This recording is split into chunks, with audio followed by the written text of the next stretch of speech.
Welcome to what's going to be a fantastic conversation with an excellent panel of experts. We're joined by Sal Khan, founder and CEO of Khan Academy, Representative Jahana Hayes, who represents the 5th District of Connecticut and was the 2016 National Teacher of the Year, and Sara Goldrick-Rab, who is the president and founder of the Hope Center for College Community and Justice. So I'm excited about this conversation and really wanting to be a conversation, but I'll start by posing a few questions. So let me start with you. We've done polling at the Education Trust of parents on their experience of the disruptions of school due to COVID. And one of the things that we've seen, over 90% of parents are concerned about their kids falling behind as a result of the disruptions of school. We've also seen that over the period since last March, there's been declining parent confidence in online learning. I'd love for you to talk about what are you seeing as some of the challenges of the online and hybrid learning that's being used in so much of the country, and what are some of the good lessons learned from this period? I was muted. No, I think that's the ultimate question right now. And I think the biggest issue is engagement. If I say it in one word, which is, when you're physically in a classroom, and we know even in a physical classroom, even if a student is physically there, we don't know if they're mentally engaged, but it creates a little bit more of a constraint around the student. They have to be there.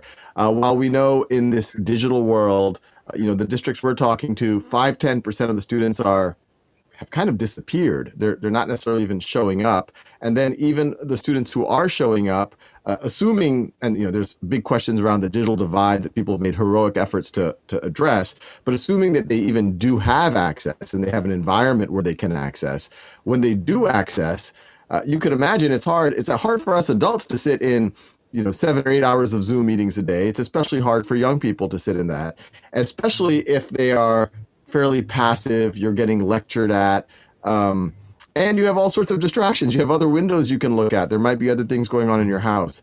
And so the best practices we've seen, and we've seen teachers really do a great job here, is whatever they can do to make it more interactive. Pull kids out of the screen, cold call them, put them into breakout rooms, have them interact with each other.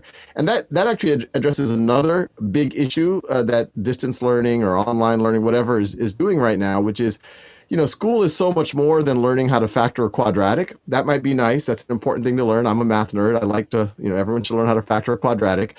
But it's also about the incidental social connections you have, making friendships, learning to collaborate. And so the teachers that we've seen it do it well are not only using, let's say, their math class or their English class as a way to have the kids interact with each other to learn the content, but also interact with each other as a way to get more of that social emotional learning.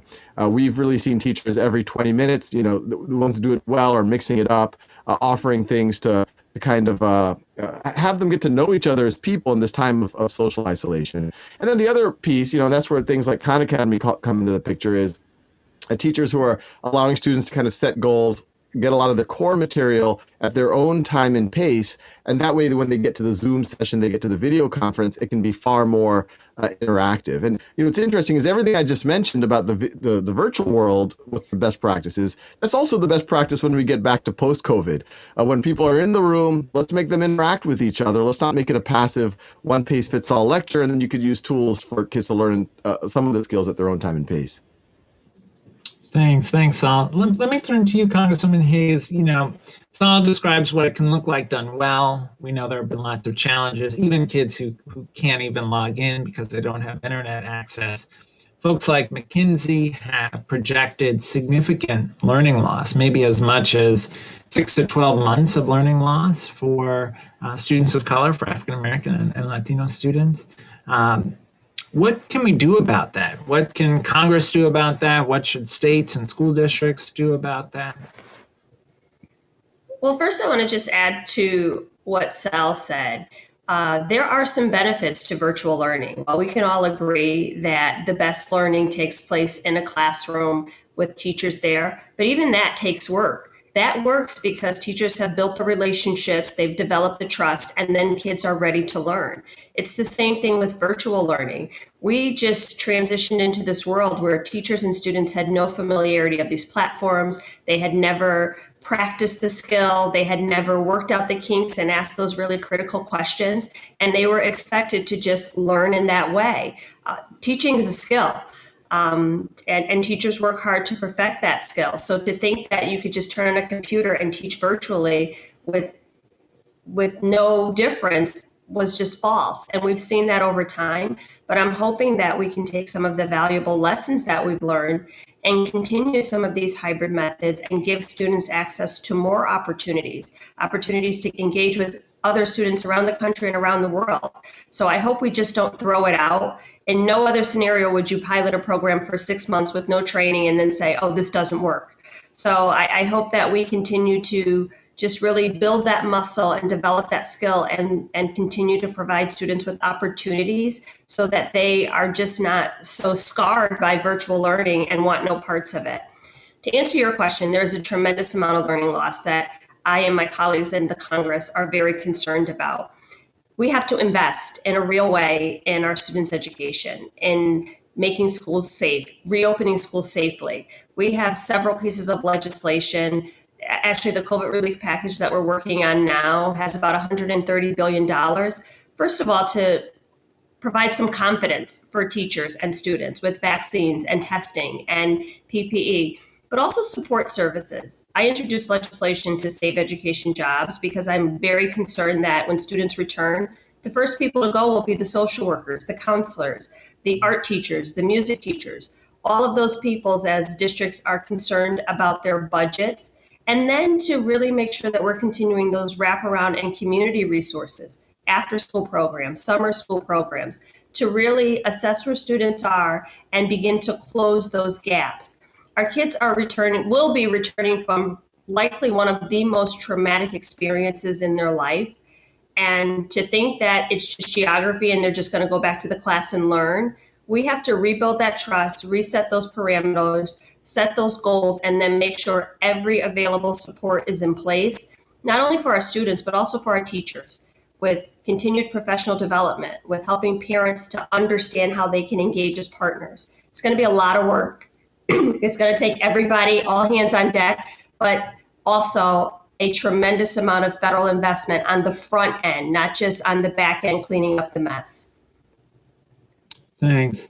So Sara, Sal and Jahana have talked about the challenges in the K-12 space, but we've also seen a lot of challenges in the higher education space, including a big drop in enrollment in community colleges. What's behind that drop in enrollment? What are the challenges you're seeing for higher education students during this period? Well, what's behind that drop in enrollment, frankly, is financial precarity that was already there before the pandemic and has worsened substantially during the pandemic. I mean, certainly the health challenges are also hitting college students, but a lot of the people who are getting ready to go to school found that their lives shifted in ways that the economics simply didn't make sense. And part of that is, the money for things like tuition, but frankly, part of it is, 1 in 5 college students now has a child. I know that Congresswoman here was actually one of them. And those folks now have children at home and they have new time constraints, and that adds to the pressure on them to pay their bills. The other thing, though, is that as colleges shifted to being online, students face new costs. They face the costs of trying to have the right computing resources and internet and so on. But also their plans for how they would be housed, how they would eat, and so on were disrupted. It's not that everybody was planning on living on campus. While most people think about residence halls, only about 15% of American undergraduates actually live in residence halls. But they had a plan for their rent, and many of them were locked into leases, frankly. So we saw that big drop off in enrollment. We're seeing a decline in retention as well. Students are saying, this isn't what I signed up for. I didn't know it was going to be like this. They are encountering a lot of faculty who've never had the professional development to teach them how to do good pedagogy in a virtual setting. And while we already were measuring and seeing high rates of food and housing insecurity and even homelessness before the pandemic, that has persisted, and there is enormous racial inequality. So we've assessed almost a 20 percentage point gap, for example, between African American students and white students in their incidence of basic needs insecurity. And to make matters worse, minoritized populations and others who are structurally excluded are less likely to actually access the campus-based programs that could help them. So, this is really a cyclical thing that's going to play out over time, as everyone else has said. And I worry a lot, frankly, about intergenerational effects, given how important things like maternal education are to children's well-being. Dr. King, can I just add to what was just mentioned? Because this is one of the things that I really tried to help my colleagues understand, that our demographics are changing, that many, like you said, many of our college students are young adults. This package that we're working on includes $40 billion for higher education, institutions of higher education, but also $39 billion for childcare. In the last cycle, I introduced legislation to make college students aware, as part of their financial aid counseling, of their SNAP eligibility and benefits that are available to them, so that they can access all of those resources while they're navigating school. And just last night, we had a 13-hour markup where we are really insisting on pushing the federal minimum wage to $15, because most of our minimum wage earners are not high school teenagers working after school jobs. They're young parents who are working multiple minimum low wage jobs while trying to get a higher education or skills training to transition into that next phase of their life. So we really have to reevaluate who is accessing these benefits and make sure that we are meeting people where they are and connecting the resources to the need that is out there. Thank you for your work. That's exactly what these students need. And it's because of just what you said, because that person was me. So I was thinking, what are all the things I wish someone had done in order to make this journey, more tenable? Thanks. And so as we think about the resources that we need to get to our higher education students and to our K-12 schools, and then we think about what the world might look like post-COVID. So, Representative Hayes talked about some of the lessons we might draw from this period of virtual learning that might inform hybrid models going forward. What's your hope as we look beyond COVID to how people might leverage hybrid learning to support student success? Yeah, as hard as what everyone is going through right now, and there's a lot of things that are very suboptimal that we've just talked about. There could be some silver linings, and I say could be because it's not for sure that it's going to happen, but some of them are. You have a whole generation of educators who have been thrown into the deep end of the pool with technology. It's been awkward, it's been uncomfortable, but they've done a heroic job, and their comfort level with it has now gotten a lot higher, and so I think that lowers the inertia going forward for trying new things, especially things that might leverage technology. You have a whole generation of parents who I think are closer to their kids' education than ever before. That can only be a positive. And then you have, as hard as, and I do think it's going to have to be like a national disaster recovery project to make sure that kids are served properly after we go through this period. But we're also talking to a lot of school districts that might have been a little bit more traditional in terms of, telling kids what to do next, that they're saying, hey, in this world where we're putting more on the students in terms of more agency, more independent for them to set their own goals, a lot of kids are stepping up to the challenge. And so I think that will hopefully be a positive thing, that we'll have models for the students who are ready to take a little bit more agency. They can be given that agency.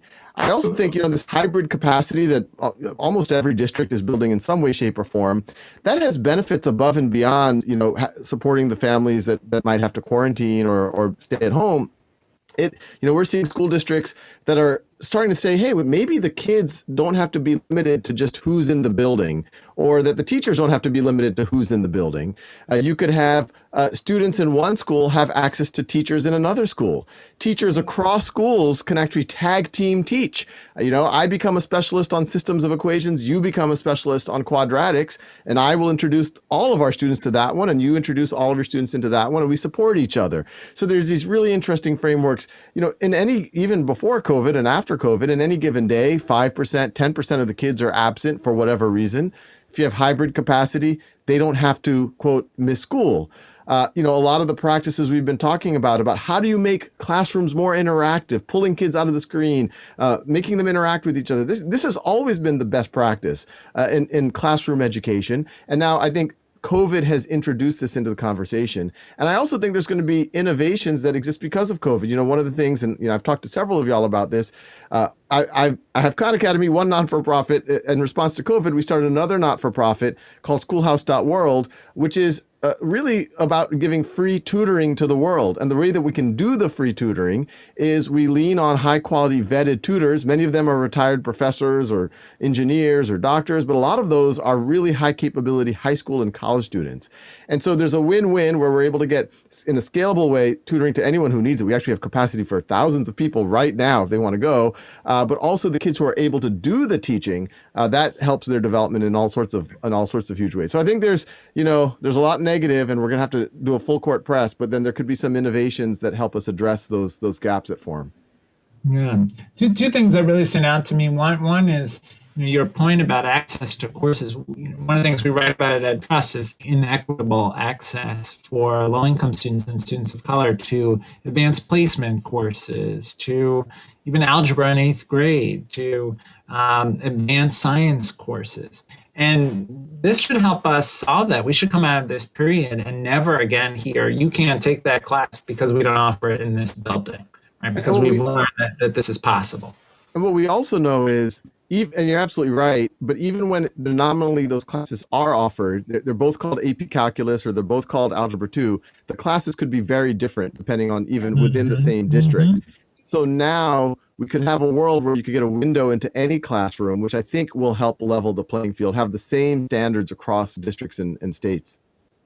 Definitely. I think that educators really just have to seize every available opportunity that comes out of this. I know for me, I have no interest in going back to March of 2020 because there were so many equity gaps that we all knew existed. And now the entire country knows that these things are there. So I really feel like we have a mandate to really say this, we all have the information. Now, what intentional investments and what do we need to do to make sure that we're closing some of those gaps? I know for us here in New England, there is a real and serious concern from students, a concern that there will never be another snow day because there really is no need for it. But there are, just like you said, so many opportunities, but we have to be intentional. We have to make sure that we close that homework gap, that kids have devices in their hands and know how to use them and navigate them beforehand, that they are connected with their teachers and really learning how to use these devices in a productive way. And then just one more thing, I was laughing at the beginning because whenever I'm in the room with you, Sal, you drop words like suboptimal or quadratic expression, and I'm like, yeah. But I just think that just even as educators, for educators having the ability to collaborate with other educators outside of their schools, to change resources, to share ideas, to really, throw out just collegial discussions, I think will really be an added value and benefit for students. You're making me ponder whether my use of suboptimal is suboptimal.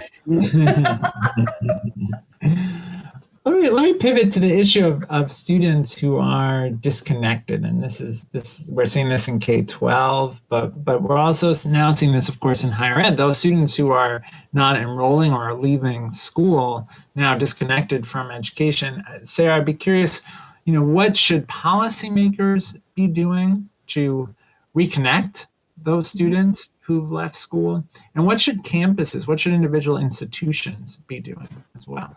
Well, I think the first thing is to acknowledge that they exist, that they are viable future students.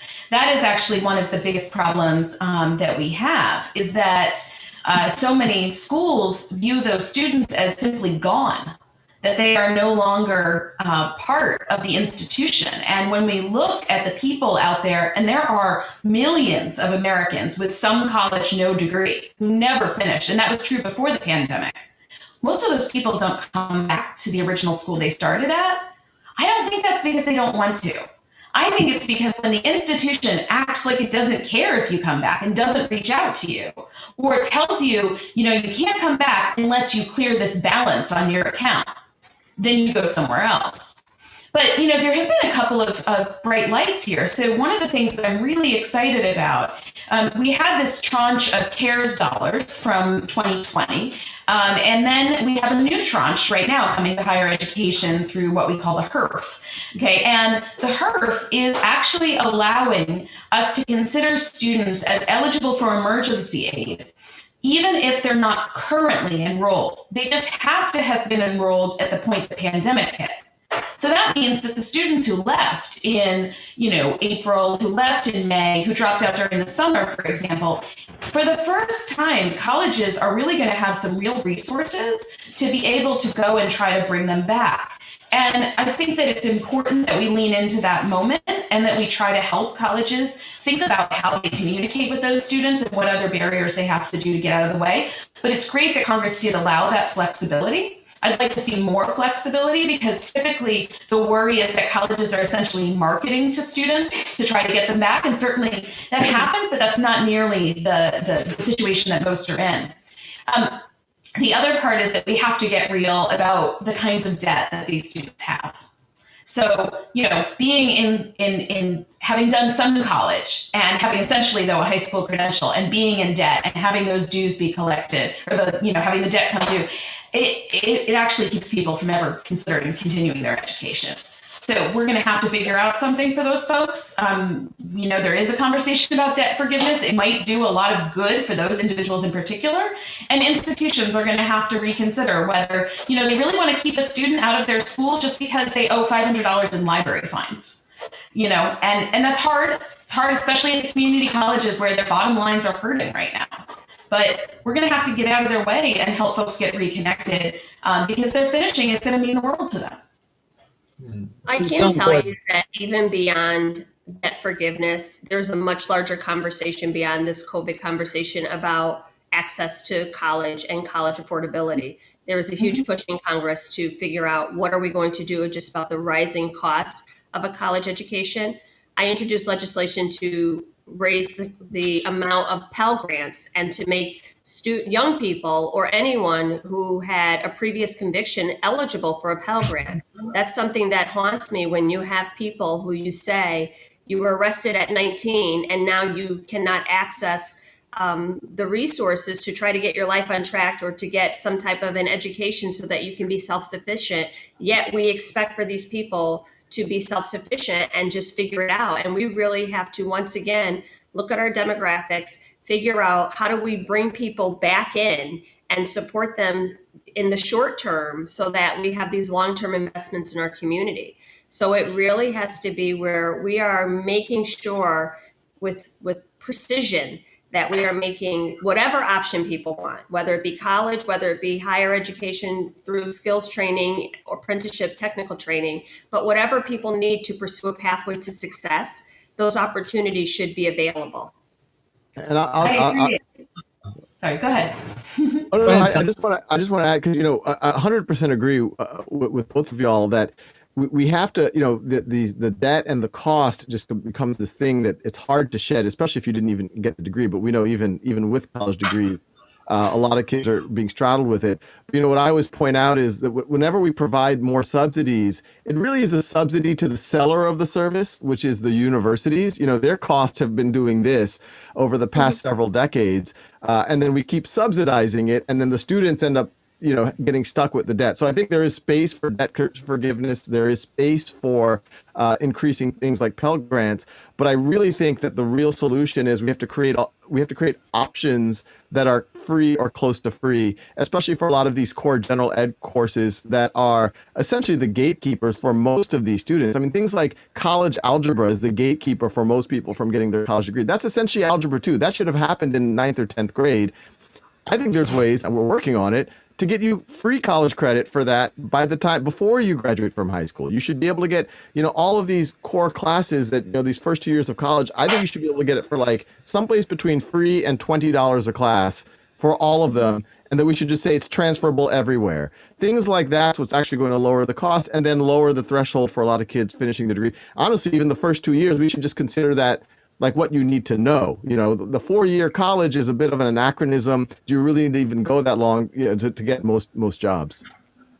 I would agree with you. And of course, we're working quite hard on making the 13th and 14th years free and have been for several years now. And it seems quite important. And I think this is why it is important to start by making community college free. The fact is it once was. And the problem that we have and the situation we're in with the Pell Grant is that the system that we have right now was set up at a time when only a small fraction of students, we imagined only a small fraction would need help paying for college. Now we have 75% of students needing help. And states, and I think we have to say this, states have pulled back on their support to higher education precisely at the time that more Black and brown and female students have come to college. That's really what drove up the price. The fact is public higher education has not been jacking up its costs. It's been losing money from the state and then filling in. Private higher education is another matter, but I very much agree with trying to tackle root causes here. We know we're running out of time. I want to make sure we get into two more big themes. One is around the socio-emotional impact of this period and the mental health impact of this period. We've talked about the academic consequences, we've talked about the economic consequences. Talk about, and maybe we'll start with you, Representative Hayes, what has been the toll socio-emotionally for students, and how should we think about that as we think about a post-COVID world?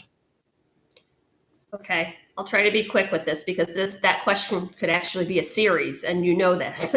But one of the things that I really tried to stress was on March 13th, when districts around the country were making the decision to close, one of the barriers to closing was we cannot close schools because we have to make sure that students have a place to get a hot meal every day. And what I tried to stress is that is not a school-based issue. That is a community-based issue. As the pandemic raged on, we see so many kids who got their behavioral health, mental health support services at school, and that was the only place that they were getting them. Once again, not a school-based issue, a community-based issue. So we have to tackle within our community all of these issues at their core so that when students go to school, they are there and ready to learn. And those support services are ancillary and they're, as a secondary form, not their primary means of getting healthcare services, of getting dental care. And that is what most of the kids in my school district, which is a Title I district, received all of those services at school. So when we were discussing how do we move forward in an academic way, academics was maybe 4th or 5th down the list. So we really have to make robust investments in these community-based programs and mental health services on the front end in the community so that those needs are addressed, so that people know how to access those services. They really, I think for so long, schools have just done it and housed all of these things. But as we peel it apart, we really begin to see, the complexity of the problem and what our educators and our school districts are really dealing with when they are trying to educate students. They have to get through all those layers, peel back all those barriers before they can even say, okay, and now you're ready to learn. So all of those things have to be addressed. We cannot just put kids back into school and say, okay, now proceed as you were a year ago. I think we really have to say, okay, we have to put all these things in buckets, and those buckets will support each other. But we have to make sure that we are intentional about how these services will be provided and not just expect for our school systems to fill in those gaps. And Sarah, what about for higher education students who also have experienced real socio-emotional loss and mental health impact from this crisis? Yeah. We have to pay attention to it. We don't have much of a discussion in higher education yet about what trauma-informed care looks like, what trauma-informed pedagogy looks like. It's sort of antithetical. We have a form of Darwinism actually going on in a lot of teaching in higher ed. You know, if you have a trouble, that means you didn't belong and you should just go. We've been slow to embrace the lesson that you have to help students with Maslow's lessons before you can turn to Bloom. Things that K-12 have understood forever. You know, I very much agree that the community supports need to be stronger. And at the same time, they're so weak within higher ed right now that I think some of these things are going to have to come onto our campuses because students are not getting them in their communities. So, for example, look, we can no longer cut students off from the National School Lunch Program when they graduate from high school. It's time to expand that into the nation's community colleges. We need to bring mental health services onto community college campuses. Those are the places where students are actually facing the greatest crisis, and they have next to nothing in the way of support. We even have some states that tell colleges they're not supposed to provide mental health counseling on their campuses. That doesn't make any sense if you want the students to actually get through the day. So we're seeing increases in rates of depression, suicidal ideation. I mean, these are very severe issues. Campuses have been concerned about mental health mainly because of threats of violence. I think it's a much more fundamental issue than that. They're not going to get their degrees. They're not going to learn. They're not going to be healthy and whole people to go out into the labor force afterwards. Thanks. So with the time we have left, you know, we've listed out, I think, a tall order of tasks for Representative Hayes to take back to Congress with investments that need to happen at the federal level. We've also laid out some things that state and local government need to do differently. But we've got in our audience folks who have philanthropic means, who could make real commitments to these issues. So I'd love for each of you to take a minute and just, what's the pitch? What should the folks in the audience who have dollars to invest, where should they be investing those philanthropic dollars? Saul, we'll start with you, and then Sarah, and then we'll end with Representative Hayes. Yeah, you know, I was just talking to our board at Khan Academy about this yesterday, is that, you know, just as we have a strategic oil reserve in case of, you know, war and we need our oil supply, I think COVID's showing us that we need a strategic education reserve where we need to have a backup plan in times of COVID. But frankly, we need to be able to raise the floor for all students, even during normal times, because we know that all sorts of kids, for all of the reasons we've just talked about, are constantly slipping through the cracks. And I think there's an opportunity at the local, state, and national level to do that. Things like Khan Academy can be part of the solution.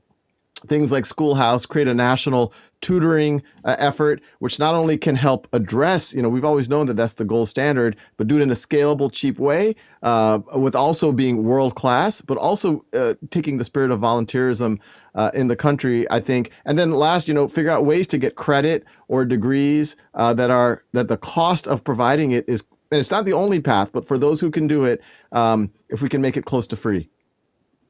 Thanks. Sarah? I'd say there are three things, you know, for the folks who really want to help students in a direct way, instead of donating to food pantries because they have not been deemed to be effective, invest in flexible emergency aid programs. We have new evidence that, in fact, at Compton College, for example, during the pandemic, the students who received flexible emergency aid delivered just on time were twice as likely to actually reach their finish line and get their degrees. The second thing is, please invest and give to the nation's community colleges and minority serving institutions. They receive far less philanthropy than the places that enroll students who were already ahead by the time they got to college. Those schools need support for professional development for their faculty and staff. They need degrees of freedom to innovate. And then the last thing is this: we're going to have to find bigger and better ways of doing things in higher education, and evidence is going to have to lead the way. Unfortunately, the resources for scientific inquiry are not where they need to be to help us find those solutions. And so I would ask that you consider organizations, including the Hope Center for College Community and Justice, which does action research work, to say, what can we really do to make tangible changes that are cost effective in the near term, and point the direction to help policymakers like the Congresswoman here. Representative Hayes? I think I would tell you the same thing I told my students, and I'm glad that Sal alluded to it. Just volunteerism. I became National Teacher of the Year because I had a spotlight on service, and I took kids who had been on the receiving end of aid their entire life and said, What are you good at? And figure out a way to help somebody else with it. So look in your communities and figure out a way to help someone else. Every one of you will have a different voice, a different platform. So whether it's books, donating books, diapers to the diaper banks, tuition for an inner city child to go to a summer school program, whatever the resources are necessary in your community, it's better for you to decide what works best for you than for someone to try to direct you, and it's something that you are not invested in or don't have the same level of passion. Figure out what you're good at and find a way to help somebody else with it. Fantastic. Well, thank you all for a wonderful discussion. I'm inspired by each of you and the work that you do on behalf of students and families. I hope what folks take away is the urgency of this work, that we really have to address not only the consequences of COVID, but the challenges, the equity challenges we had before COVID. Thanks so much.